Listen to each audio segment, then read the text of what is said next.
Bonjour à toutes et à toutes, j'espère que vous allez tous bien. Je vais vous présenter un petit tutoriel sur la résolution des problèmes de son sur Windows 10. C'est quelque chose qui est quand même assez fréquent, quelle que soit bien sûr la configuration, l'ordinateur, l'utilisation.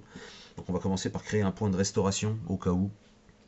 On va quand même toucher potentiellement à des choses assez sensibles sur l'ordinateur, donc c'est pour être sûr de pouvoir revenir en arrière, qu'un technicien du moins puisse le faire si vraiment il devait y avoir gros souci. Bon, c'est plus une précaution qu'autre chose, hein, rassurez-vous. Ça n'arrive heureusement que très rarement d'en avoir besoin. Mais c'est une précaution à prendre malgré tout. Donc, je vais vous montrer également comment mettre à jour au moins les pilotes de base son via ce qu'on appelle l'utilitaire Windows Update, donc qui charge les pilotes de base, mais qui serviront quand même à faire fonctionner votre ordinateur correctement du moins. Alors quelques petits raccourcis haut-parleurs, hein, il y en a plusieurs maintenant, un peu disséminés à plusieurs endroits, donc on peut désactiver par accident, hein, ça peut arriver. Alors pour le point de restauration, c'est même assez simple, hein, vous allez juste dans votre barre de recherche, hein, tout en bas à gauche, vous tapez comme ceci, restauration, vous voyez je l'ai à peine tapé, on me le propose déjà, j'en ai pas fait depuis longtemps, donc justement on va en faire un en live. Vous spécifiez toujours le disque, en général c'est C le premier, toujours celui où il y a le système.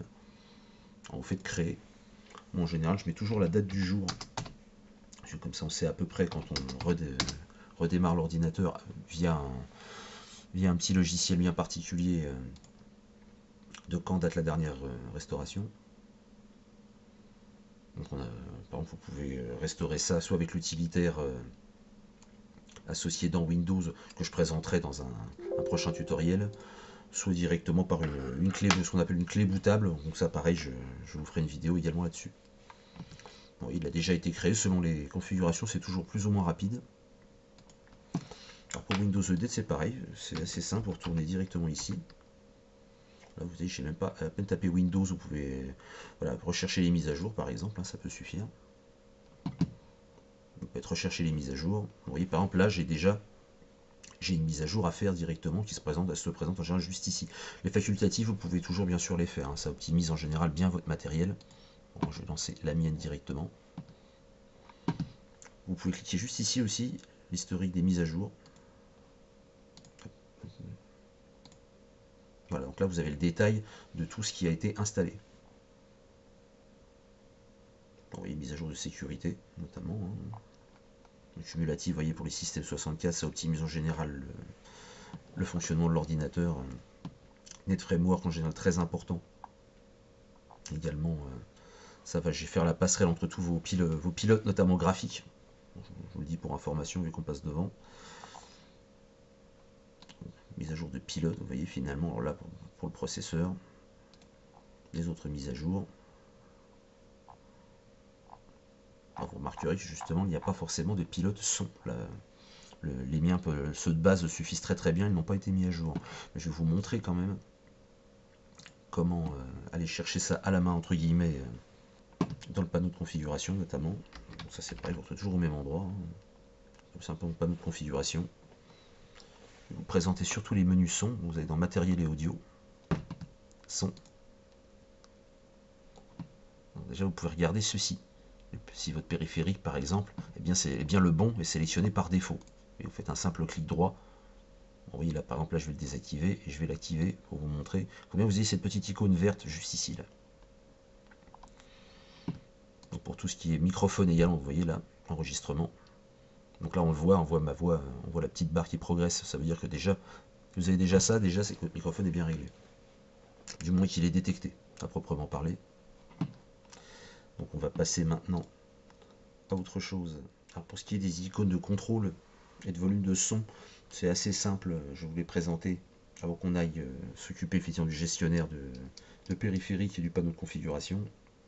Une petite icône juste là de haut-parleur, évidemment de son, Windows, tout simple. Hein. Donc là vous avez cette petite flèche ici qui sert aussi à sélectionner les différents matériels et pilotes en question. Hein. Donc là vous voyez bien le haut-parleur. Enfin, les haut-parleurs si vous êtes équipé comme ceci. Il peut y avoir également le casque si vous êtes branché. Donc ça c'est assez important.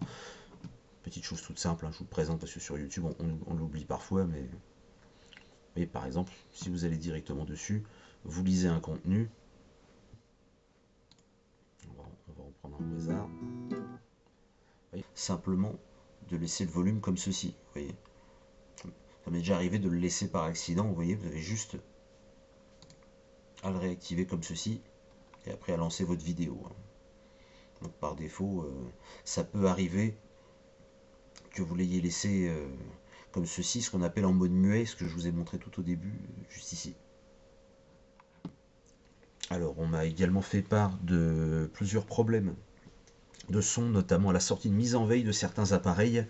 Effectivement, ça peut être dû à une configuration, on va dire, de type familial, pas forcément adaptée, ou à du matériel, souvent, il faut être honnête, de mauvaise qualité, qui ne sait pas, on va dire, sortir d'un mode veille et réactiver en fait tous les fichiers système, notamment son, sorti de la veille. Bon, comme par miracle, ça repart directement une fois qu'on a redémarré l'ordinateur. Ce qui prouve que c'est pas vraiment, on va dire, une panne. L'ordinateur, à chaque lancement, se contente de charger les fichiers système essentiels au fonctionnement. S'il vient à dysfonctionner entre-temps sans que vous ayez fait de manipulation, c'est simplement une erreur de sa part. Windows n'est pas forcément ce qu'il y a de plus optimisé, même depuis, ça existe depuis, oui, c'est l'un des interfaces qu'on a classiquement là devant nous depuis 1995.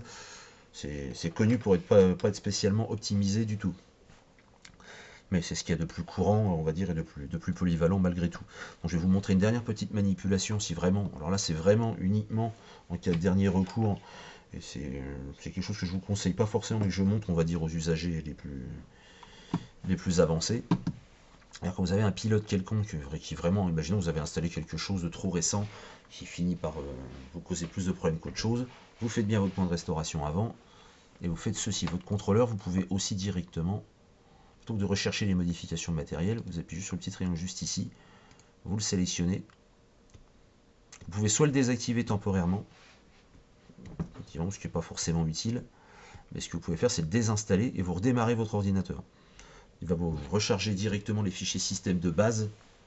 En théorie, c'est pas forcément recommandé, ni garantie de succès. Donc faire très attention, ça c'est vraiment au cas de dernier recours, quand vous avez vraiment un plantage très sérieux et vous risquez vraiment plus rien de plus grave, entre guillemets. Mais vraiment, c'est le barreau d'honneur. Ça c'est vraiment en tout dernier recours.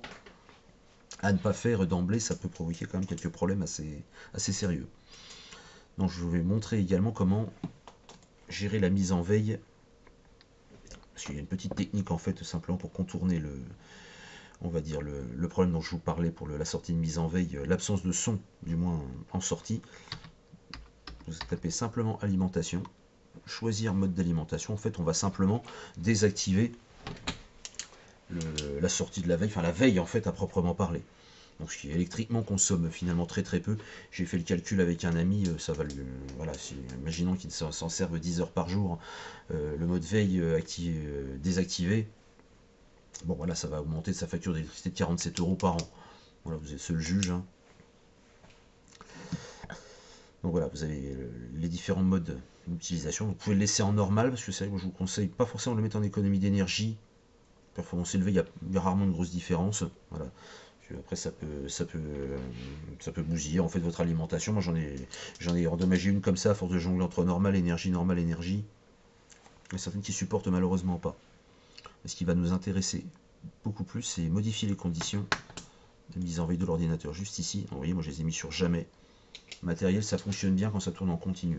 Ça c'est pas fait pour s'arrêter, repartir, s'arrêter, repartir. Ça fatigue plus le matériel qu'autre chose. Vous pouvez spécifier quand éteindre l'écran, vous voyez, vous avez toute une pléiade d'horaires.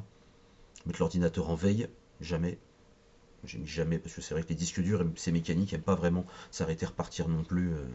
C'est pas fait pour. Au détriment de la consommation, j'entends, mais au moins vous êtes prévenus. Alors, je veux dire, quand éteindre l'écran, ça fonctionne exactement de la même manière. Bon, là, ça ne gère que l'écran à proprement parler. Donc voilà. Juste pour vous montrer, c'est une petite alternative, c'est vrai que ça fait un peu pansement sur jambe de bois, mais bon, il y a certains matériels qui ne supportent pas de sortir de la veille, et notamment au niveau des pilotes son.